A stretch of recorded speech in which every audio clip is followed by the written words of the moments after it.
Hi, welcome to SBR Sports Picks. My name is Peter Loshak. It's week 13 in college football, and this is the Into the Weekend show with BetDSI. For week 13 in college football, of course, we talk with Brent, the head lines manager at DSI Sportsbook, every week about the notable action that he's taken from the Sharps and the public in college football and NFL. There is a promo code associated with this show, Weekend25, for new accounts at BetDSI. You will get an additional $25 free play. All right, Brent.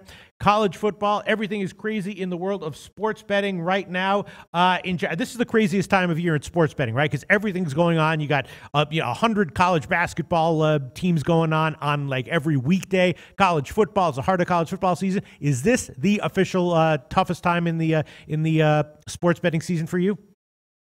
You're not going to mention the Grey Cup, Peter? Oh, yes, that's right. No, I don't even. Yes. Oh, okay. I love the CFL. At this point in the year, I've forgotten it even exists. Absolutely. Yeah, no, CFL actually is kind of fun to watch. The thing that just is really good for us in terms of this time of year, especially like this holiday week, if the Thanksgiving weekend, is that you've basically got 3 games on Thursday, which call NFL games, which basically all take the volume of like a Sunday night, Thursday night, or Monday night game. So people just load up on the first game, then the second game, and the third game. So the amount of action we write is just fantastic.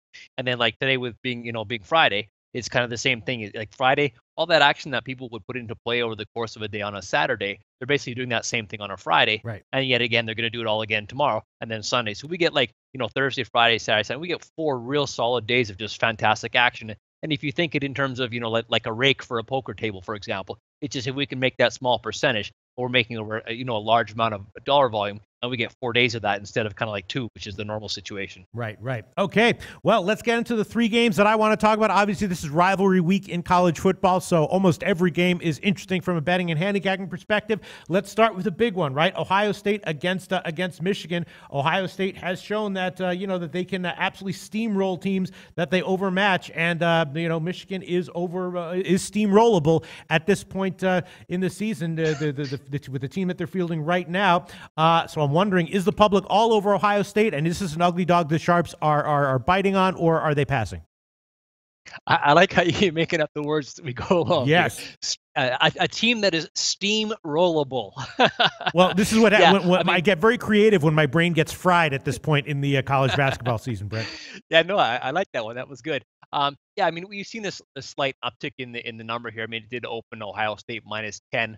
We're sitting, 11.5 or 12 pretty much everywhere right now. The total has dropped a little bit, but so far on this one, all I've got is just a wager count favoring Ohio State. Count of about 2-1 favoring them. They are on the road, so you get the home dog with Michigan. My dollar volume is about 3 times into the actual dollars that I've taken on this game, 3 times favoring Ohio State. And same thing with the under. I've just got a slight count favoring the under and slight money favoring the under. So the total has dropped based on that, and the side's kind of gone up based on that as well. So I don't have any sharp action involved in this game so far. Just the count being that it is twice as many bets and 3 times as much money on Ohio State right now. Okay, that's about what I would have expected. And then let's talk about the big one, right? The Iron Bowl, Alabama-Auburn. It's not always a competitive game with a competitive line, but this year it is. Auburn is ranked in the top 10. Alabama opened that where I saw just a 3-point favorite, and now they're up to a solidly 4 or 4.5 market wide. So some money has come in on Alabama somewhere. Did the Sharps touch this game at all? I don't have a sharp action on this one either, actually. I do have we opened at 4. I'm sure there might have been 3.5 somewhere out there, but I'm just gone from 4 to 4.5 right now. And it's almost the exact same profile in terms of the side as we talked about with the Ohio State game. I've got a wager count of twice as many bets favoring Alabama. I've got my money roughly 3 times as much favoring Alabama. So it's exactly the same profile as the Ohio State game. In the case with the Ohio State game where I've got had under money, my count was under and the money was under. I've got a slight count to the over on this one.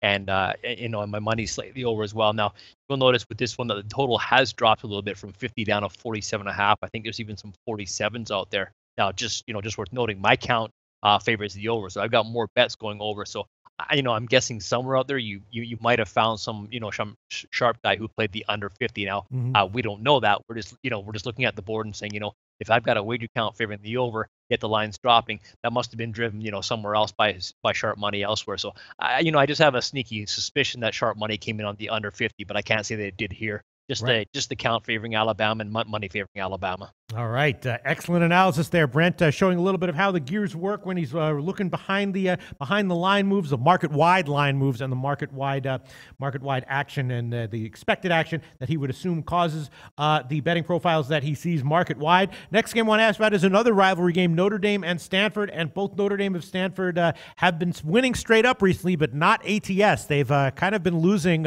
most of their games ATS recently. This game has Stanford as a small home underdog here at a +2 or 2.5. Is this another game where there's big public action but no interest from the sharps? I don't know. For some reason I'm looking forward to this game. It's just one of the better games. I mean, there's so many games, good looking games this week, but I'm looking forward to this one. Right now on the side, I do have a wager count, same kind of deal. 2-1 favoring Notre Dame, and again, as this typical, you're going to get public money behind Notre Dame as they often do. I mean, the public, they tend to sour on Notre Dame and they tend to back Notre Dame quite a bit. So this is one of those weeks where they are backing Notre Dame. Like again, a wager count almost 2-1 favoring them. My money's almost the same that way.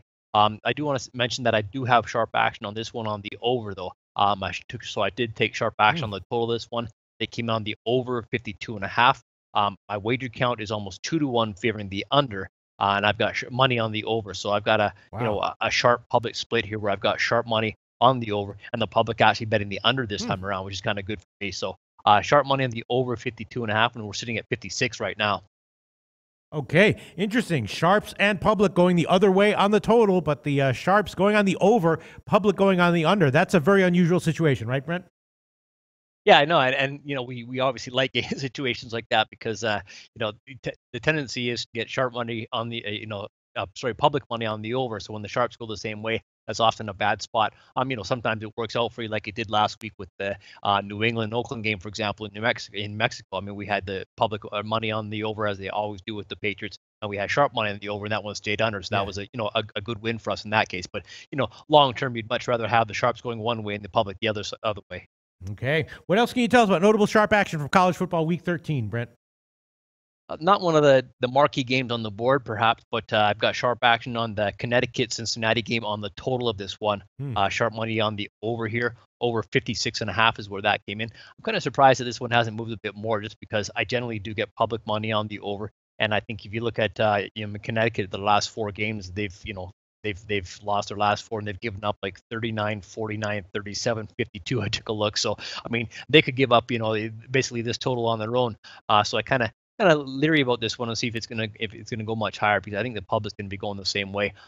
Over 56.5 though is where I got sharp money on this one. Down to Indiana at Purdue. Another game here I've got sharp money on the total, and also they went on the over on this one as well. So two games with sharps on the over. Over 48.5 is where they went here, and we're sitting at 52 right now. That's the Indiana Purdue game. Down to a side here, Southern Miss at Marshall.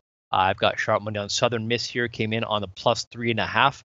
My money's favoring Southern Miss because of the sharp money that came in, but my wager count is almost dead even on this one. This line has gone back to it did go down from the 3.5 where the sharps played it, touched 2.5, and it's backed up like 3.15 right now. But sharp money +3.5 on Southern Miss.